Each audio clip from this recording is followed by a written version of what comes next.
Tout le monde sait qu'Edgar Degas aimait représenter les danseuses. Pourtant, elles sont rarement en train de danser. Regardez cette œuvre, Examen de danse. Sur les 24 femmes représentées ici, une seule exécute une attitude sous l'œil attentif de Jules Perrault, célèbre danseur étoile et maître de ballet. Les autres attendent leur passage en compagnie de leur mère, debout sur une estrade. Mais en réalité, elles n'attendent pas. Dans cette composition, tout est mouvement. L'une ajuste son ruban, l'autre son tutu.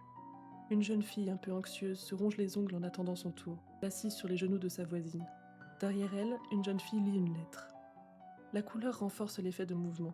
Degas fait vibrer le blanc flou et vaporeux des tutus, ponctué des couleurs vives des rubans. Degas nous livre une extraordinaire variation de gestes et de poses. Il peint l'air distrait ou concentré, le corps relâché ou déterminé. On croit assister à une scène prise sur le vif, comme si nous étions là. Et c'est exactement l'effet que Degas recherche, car cette impression de naturel est en réalité très construite. Les danseuses s'organisent sur une diagonale qui traverse la toile. Un grand vide au premier plan nous fait entrer dans l'image. Il fait de nous un observateur discret, dans un coin de la salle, à regarder sans être vu. À l'arrière-plan, un miroir donne de la profondeur à l'espace. Il révèle ce que notre point de vue ne nous permettrait pas de voir. D'autres danseuses, et même un fragment de la ville à travers la fenêtre. Degas écrit « Aucun art n'est aussi peu spontané que le mien. Ce que je fais est le résultat de la réflexion et de l'étude des grands maîtres. » Degas fréquente l'opéra. Il y observe les danseuses, leurs gestes, leur posture, leur état d'esprit.